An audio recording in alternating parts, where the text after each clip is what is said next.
Okay, dear students, so today I'm going to discuss a topic, the next topic, that is nuclear magnetic resonance spectroscopy. So that is also called as NMR. NMR is nothing but nuclear magnetic resonance spectroscopy. So before going to the main topic, so we will going to, so what is the main basic thing in the NMR? So these are the contents that we are going to be discussed in the present PPT. So nuclear NMR spectroscopy is a branch of spectroscopy. So I already told in the last class, spectroscopy is nothing but which is the interaction of EMR, that is electromagnetic radiation with the matter. So for example, in the case of UV visible spectroscopy, so that is the interaction of UV and visible radiation, that is UV and visible region of EMR with the matter. So in the case of IR spectroscopy, that is interaction of infrared region of EMR with the matter. In the same case with the NMR, so NMR is a branch of spectroscopy in which the radio frequency, that is the interaction between the radio frequency and the matter. But in brief or in exact meaning is nothing but this is a branch of spectroscopy in which the radio frequency waves will induce, so which will induce the it transitions between magnetic energy levels of a nuclei of a molecule. So I'm explaining once again. So NMR is nothing but that is the interaction of radio frequency with the molecule or nuclei. So we can say that is nuclei. So that's why this is a nuclear magnetic resonance. So whenever this radio frequency interacts with the nucleus, so this radio frequency will induce different transitions. So it will induce various transitions between the magnetic energy levels of nuclei of the molecule. So as I told, this is a EMR. So EMR is nothing but this is an electromagnetic radiation in which various regions will have the different type of nanometer or wavelength or energy. So for example, this is a gamma rays, and the highest energy rays that is in the EMR is nothing but gamma rays. So you already know that the energy is almost inversely proportional to wavelength.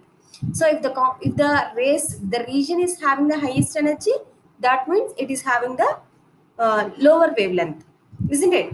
So next one is, so gamma rays is followed by X rays, then UV rays, then visible rays, then infrared rays, then microwaves, then radio frequency. So the gamma rays is the highest one and the radio frequency is the least one. That means the gamma rays are highest energy rays and radio frequency is the least energy rays. And the gamma rays is the least wavelength rays and the radio frequency is the highest longest wavelength rays. So you already know that wavelength will be generally expressed in the terms of nanometers. So from when you coming from gamma rays to radio frequency, you can see that the wavelength is gradually increases. So when you're coming from gamma rays to radio frequency, the energy or frequency is gradually decreasing. So you can see that EMR region in the picture itself. So this is the basic part of spectroscopy. That means whenever, so this is a EMR region where there is a different wavelengths are there. So from starting to ending, that is from gamma rays to radio frequency. So gamma rays is a highest energy wave and radio frequency is the least energy wave, isn't it? So from at the top you can see the wavelength will be increasing stepwise, isn't it? So here it is 10 power minus 2 and at the last it is 10 power 12. But in the case of frequency, and energy and frequency is always directly proportional to each other, but energy and wavelength is inversely proportional to each other. So in the second case, in the down of the diagram you can see that the frequency is decreasing step by step, isn't it? So this is a region. So you people might know about the visible region, UV region, isn't it? So you people are using UV visible spectroscopy in the lab. So you people might have used it in the final year also. So UV rays that is having the 200 to 400 nanometers, and visible rays which is having the 400 to 800 nanometers, and so on, isn't it? So this is the basic in spectroscopy. So next one. So what is the frequency? So frequency of radio waves which lies between 10 to the power of 7 to 10 to the power of 8 CPS. Okay. the energy of radio frequency. So this is a simple equation that is known as this can be is also called as the Planck's equation, that is E is equal to h nu, where E is energy and h is the Planck's constant and nu is the frequency. So that means energy is directly proportional to frequency. And so this E is approximately 6.60 into 10 to the power of minus 2. 20. Energy of radio frequency is very small. So we have seen in the EMR region, the gamma rays is the rays of highest energy and the radio frequency is the smallest energy. So this is very small to vibrate or rotate or excite. So we can say that in the UV visible spectroscopy, you people might have known that. So whenever the molecule absorbs UV rays or visible rays, the molecule will get excited from ground state to excited state, isn't it? So that means the UV region is high energy, or it is having the enough energy to excite the molecule from ground state to higher state. And in the same case with the radio frequency, the radio frequency is the almost, which is also a highest energy radiation when compared with the radio frequency. So that means that energy is sufficient to vibrate or rotate the molecule. But in this case, in the case of NMR, we are using radio frequency radiation. That means that radio frequency radiation is very small. It cannot be able to vibrate or rotate, or it cannot be able to excite. But this energy is sufficient to affect the nuclear spin of a atom of a molecule. So firstly, I'm telling about the spin. Okay. So what is a spin? So now we can see what is a spin. So nuclear. So you people might have studied in the school itself in a ninth class or eighth class, isn't it? So that is every atom. So atom is the basic part or the smallest unit of a molecule, and each atom is having the nucleus. So in the nucleus, we are having the protons and neutrons, and around the nucleus, we are having the electrons.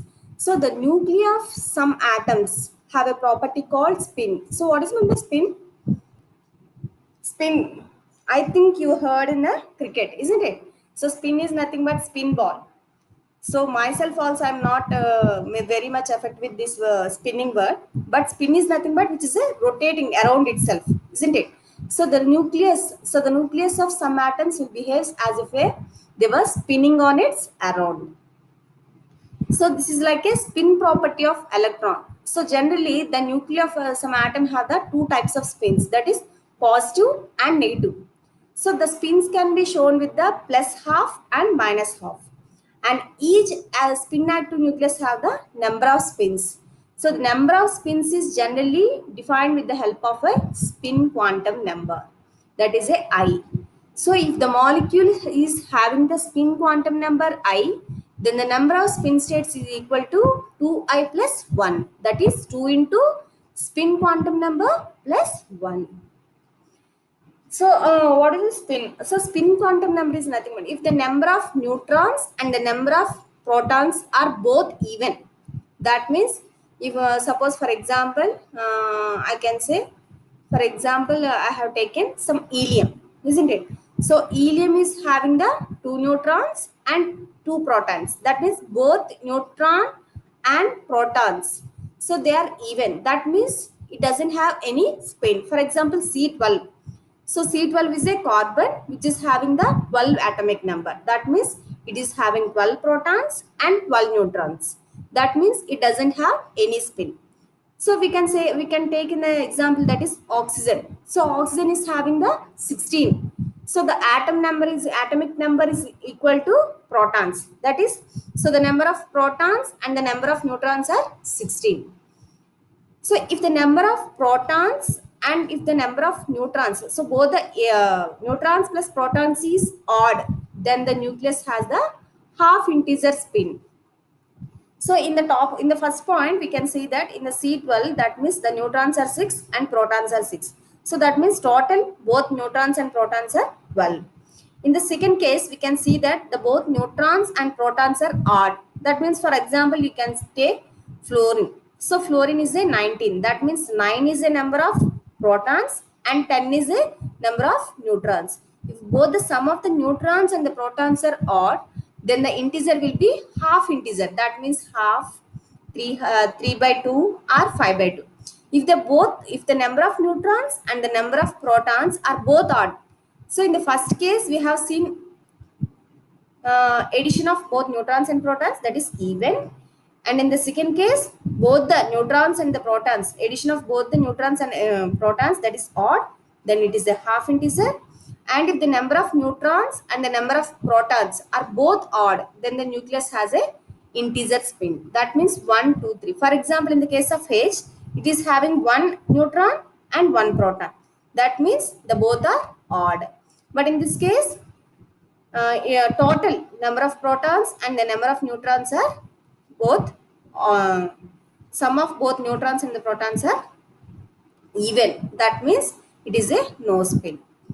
So again, I'm simply telling, if the both the protons and the neutrons are individually even, then we can say that there is a no spin. If both sum of both protons and neutrons are odd, then it will have the spin. If the number of protons and the neutrons uh, is odd, then it is having the half integer spin. And this is the nuclear quantum number, that is half 1, half 1. So this is the number of spin states. For example, so half is the number of quantum number. That means spin states are nothing but 2 into half plus 1. That is 2i plus 1. 2 into half equal to 1. 1 plus 1 equal to 2. Isn't it? So we can see the fluorine. That is it is having the half, that is 2 into half plus 1, that is number of states are spin states are 2. So next we can see the principle. So NMR spectroscopy is nothing but the interaction of magnetic field with the spin of nuclei and then absorption of radio frequency.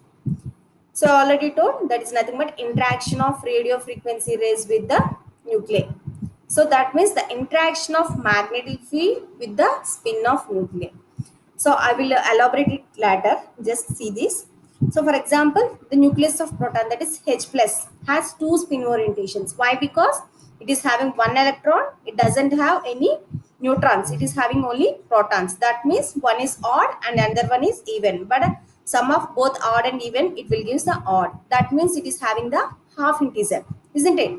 So half integer means it will have the two orientations, two spin numbers. It is so half is the spin quantum number, so that it will have the two states, that is plus half and minus half.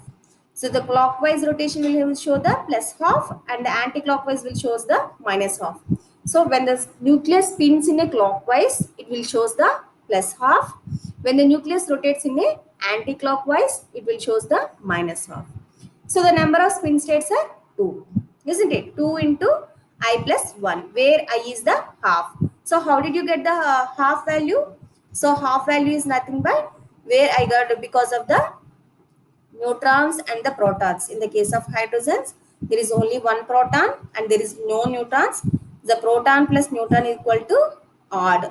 So whenever both the protons and the neutrons, sum of the protons and neutrons are odd, that means it will have the half integer value. And this is the nuclear spin states. So here in this case, the nucleus is spinning in a clockwise direction. That means it will showing in a half, that is plus half. And in this case, the spin is rotating in a anti-clockwise. That means it is having the minus half. And the two states are equivalent in energy in the absence of magnetic or electric field. So next one. So just now we have seen that every nuclei will have the spin, isn't it? So for example, we have taken the proton. So proton is having the two spin states, that is positive and the negative. Generally, when the nuclei is present as its own, it doesn't shows any spins.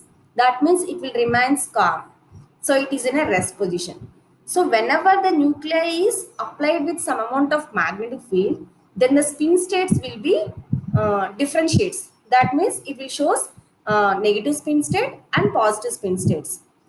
So whenever the magnetic field is applied, the separate levels will be shown and the radio frequency radiation will be observed and which causes the transition between the two energy levels. So I'm repeating once again. So when a nuclei is present on its own without any magnetic field, it doesn't differentiate its spin states. It just remains like a normal one. But when the nuclei is present in the presence of magnetic field, that it will differentiate the two spin states, that is positive and the negative spin states, so that the radio frequency will be gets absorbed by the molecule. So whenever the radio frequency is absorbed by the molecule will undergo transition from one energy level to another energy levels. So that transitions will bring about say particular changes in a molecule according to its number of protons and its number of other according to number of its protons. So here we can say, so this is a positive one and this is negative one. Generally, without any magnetic field, they remains calm and they are at a similar energy states. When the magnetic field is applied, they will differentiate into two two energy levels, and it shows the difference of energy, isn't it? And the difference in the energy is almost proportional to the applied magnetic field. And some important relations. So that is the frequency of absorbed electromagnetic radiation is proportional to energy difference between the two nuclear spin states, and which is also proportional to the applied magnetic field. So I'm once again explaining. So just see this. So I already told the difference in electric field between two spin states is always directly proportional to the applied magnetic field. Do you got the point? And this difference in energy between the two spin states is also directly proportional to the frequency of the applied radio frequency. So I'm once again saying, just listen. So whenever the nuclei is present on its own, it will not show any spin states. Even though it is having two spin states, it will not show any spin states. But when the nuclei is present in the magnetic field, that means whenever you apply magnetic field onto the nuclei will differentiate its two spin states. So when the nuclei differentiates its two spin states, the radio frequency applied will be gets absorbed by the nuclei. So whenever the nuclei absorbs two radio frequency, the nuclei will jumps from one energy levels to another levels. That is, the nuclei will be excited from one spin state to another spin state. This is the principle involved in the. This is the process that is involved in the NMR spectroscopy. So that means if you didn't apply any magnetic field, it will not shows any difference of two different spin states. That means it will not absorb any radio frequency. Even though you absorb, even though you emitted the radio frequency on that nuclei, it will not absorb any radio frequency. Okay. So that means the energy difference between the two spin states is directly proportional to the magnetic field strength, is also directly proportional to the frequency of the radio frequency rays applied. And the magnetic, so when a charged particle such as proton spins on its axis, it creates a magnetic field. So and normally whenever the proton which is having the two spin states, that means the proton will generally spins on its axis. Its own it is having some magnetic field. So that's why this nucleus is also sometimes called as a tiny bar magnet. So I already told that the nuclei will have the two spins, and it will differentiate its two spins when we apply the magnetic field. But generally, the nuclei, that is proton itself, is having some amount of magnetic field. So it generally spins on its own, isn't it? So because of spinning on its own, it creates a magnetic field. So that's why the nuclei itself is sometimes is called as a tiny bar magnet. But when magnetic field is applied, so that is when external magnetic field is applied, the proton possess spin and their own magnetic field may align along with the external magnetic field, or it may align opposite to the magnetic field. So for example, proton has positive minus and the positive spin states. The proton have positive spin state aligned. So I already told that. For example, if you had anyway, we are discussing about the NMR. That means we are discussing about the proton NMR. So in this case, the proton is having the positive spin and the negative spin, and the proton have positive spin. Generally, it will align its magnetic field along with the external magnetic field. That means that makes friendship with the external magnetic field, isn't it? So మనం ఉంటా ఉంది ఏం చేస్తాం. So మన friends ఉన్నారు, ఒక friend ఉన్నారు. So మన ఫ్రెండ్ వచ్చి సో నాకు ఇలా చేయాలి, నేను ఇదే ఎస్ అంటున్నాను, నువ్వు కూడా ఇదే ఎస్తాను అంటే మనం ఏమంటాం.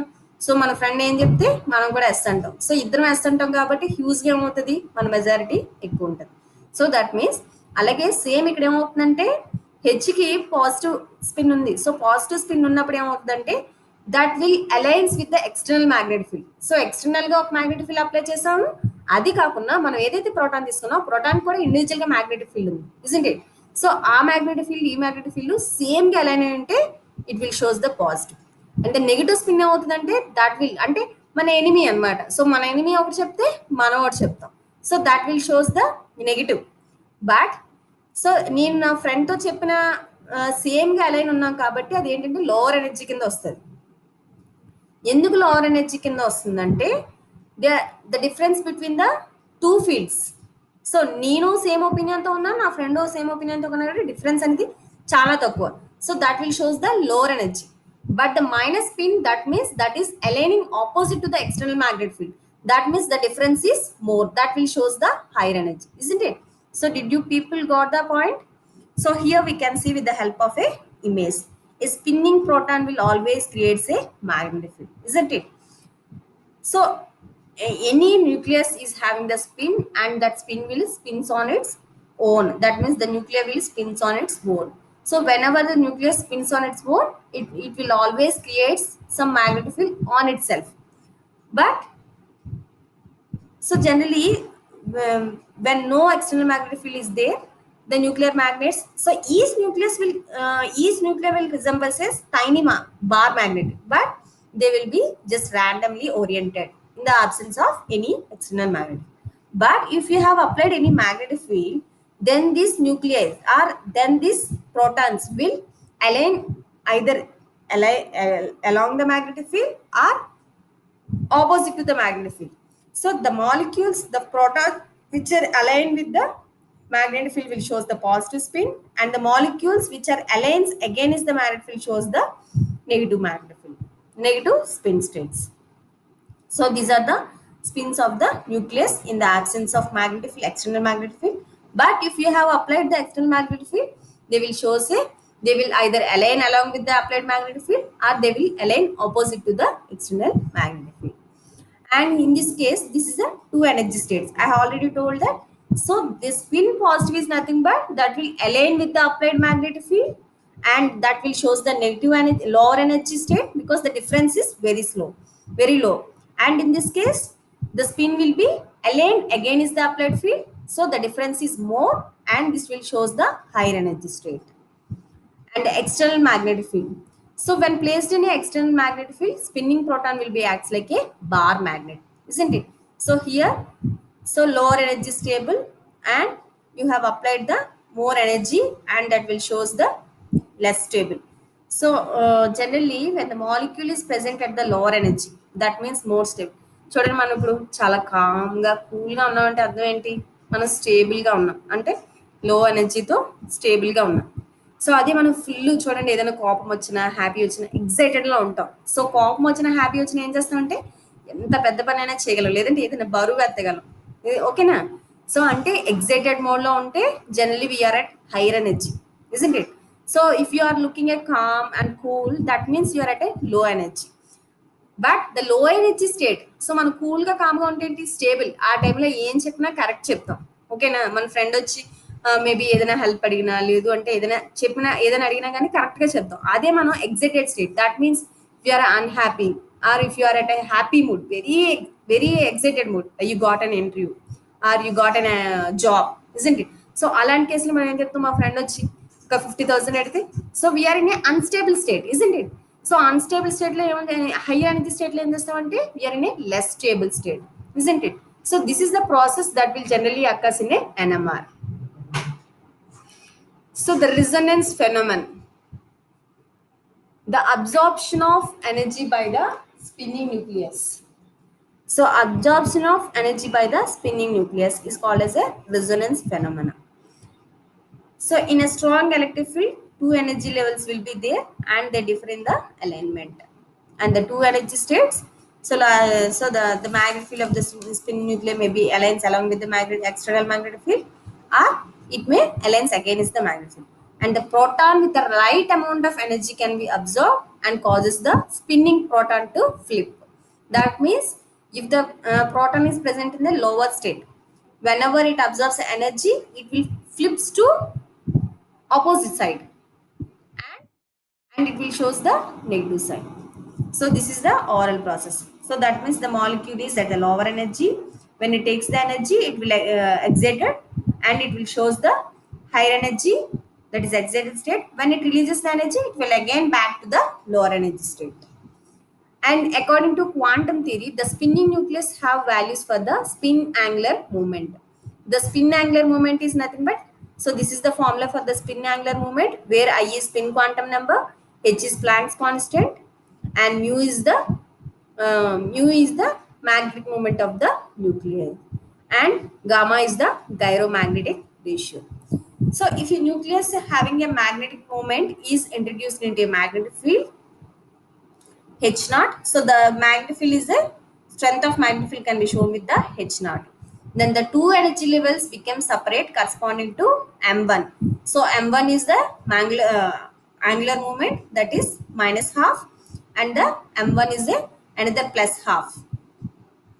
And for a nucleus with I equal to spin quantum number I equal to half, then the energy difference between the two states may be half. So this is the formula, and this is the second formula. So there is no need of noting all these points, but this is one is mainly important to know whether the energy difference between the two spin states is directly proportional to strength of the magnetic field. The energy difference between the two spin states is directly proportional to frequency of the radio frequency. So in order to know that relation, this equation is generally used. And this is the another diagram. So when the nucleus absorbs energy, the nucleus will be promoted from low energy state to higher energy state. So the difference between the two states will become E2 minus E1. And it means the absorption, that is delta is causes the magnetic movement, changes in the magnetic movement from parallel to anti-parallel. Parallel is nothing but which is aligning along with the external magnetic field. Anti-parallel is nothing but which is aligned again is the magnetic field. The frequency at which the energy absorbed or emitted is given by the Bohr's relationship, isn't it? So Bohr's relationship will be shown by the gamma equal to, that is mu equal to E1 minus E2 by H. So I already told mu is nothing but frequency, and the frequency of radio waves is directly proportional to the energy difference between the two waves. And then this mu is equal to from the last equation. So this is a half into gamma h by 2 mu. So all these equations. So finally from these two equations you can write V is equal to gamma by 2 mu h naught. This is also called as the Larmor equation. So where from the equation you can say that frequency is directly proportional to energy difference, and h naught is also directly proportional to energy difference. And this is a Larmor equation where mu is the frequency, gamma is the gyrometric ratio, and mu is the magnetic moment, and h naught is the strength of the magnetic field. And this gyromagnetic ratio is constant for every particular molecule. That is, for hydrogen is constant, for carbon is constant. That means it will varies with the molecule only.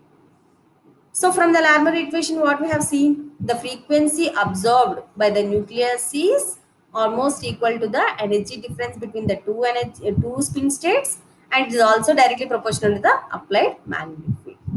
So when a nucleus is placed in a system where it absorbs energy and it becomes excited, and the So the second, so when a spin active hydrogen atom is placed in a strong magnetic field, it begins to process. So what is meant by positional frequency? So positional frequency. So every nucleus will have some amount of the positional frequency. So positional frequency is nothing but it is defined as the revolutions per second made by the magnetic movement vector of the nucleus around the external magnetic field. So I already told that. So the nucleus itself is having some amount of magnetic field, but when you apply external magnetic field, then the nuclei will spins. So the number of revolutions which are made by the nucleus per second is called as a precessional frequency. Or you can say that precessional frequency may be defined as the frequency of electromagnetic radiation per second which is needed to induce a transition from one spin state to another spin state. And this frequency of precision is directly proportional to strength of applied magnetic field. So frequency is nothing but number of revolutions made by the nucleus per second, or the frequency of the EMR radiation which is necessary to induce the transition from one energy level to another level. So if the precession nucleus is irradiated with the electromagnetic radiation of same frequency as the frequency of precession nucleus, then the energy is absorbed. So did you got the point? Generally, so when the external magnetic field is applied, the nucleus will precise. That means the nucleus will spins at a some rate, at a some frequency. So that frequency is called as the precessional frequency. So whenever the precessional frequency is equal to the precessional frequency of the electromagnetic radiation applied, then the molecule will gets absorbs the electromagnetic radiation. So when the energy is absorbed, what will happen? The nuclear spin will be flipped from one spin state to another spin state. That is, the nucleus will be flipped from jumps from one, that is uh, aligned with the magnetic field, to external magnetic. So I'm explaining once again. So the nucleus is having the spin on its own. That means when the nucleus is spins on its own, it is having some amount of the magnetic field. But that will looks very calm. But when you apply the external magnetic field, the nucleus will shows the two spins, isn't it? So when the nucleus shows the two spins, then only it absorbs the radio frequency. So at that time, when you apply some amount of radio frequency, then only the nucleus will absorbs. So when you apply external magnetic field, what will happen is the nucleus will spins at a some frequency. That frequency is called as precessional frequency. And whenever the precessional frequency of the nucleus is equal to the frequency of the radio region applied, what will happen? At that time, the nucleus will absorbs the radiation. So that phenomenon is called as the resonance. Did you got the point? And when the nucleus absorbs that radiation, the nucleus starts flipping. That means the nucleus will flips from one spin state to another spin state. So this is the process generally undergoes in a NMR. That means the nucleus is at the lower spin and the precessional frequency is equal to the applied equal to the frequency of the radio frequency applied, so that this will jumps from one state to another state. And this is the radio frequency. Can you able to see this? So this is the radio frequency region. So this is a nu is nothing but the frequency of the radio frequency region, and the omega is nothing but that is the precessional frequency is called as the omega. That means whenever the frequency of radio rays or EMR region is equal to the precessional frequency of the nuclei, then the molecule undergoes resonance. That means the molecule will absorb the NMR radio frequency rays, and the molecule starts flip from one state to another state. So that's why this is called as a nuclear magnetic resonance. I think you people got the idea on nuclear magnetic resonance, isn't it? So nuclear magnetic resonance is nothing but here we are studying the spin state of the nucleus with the help of external magnetic field when it undergoes resonance. So up to this now, you people have to listen once again so that you will get an idea, and tomorrow I will tell the remaining.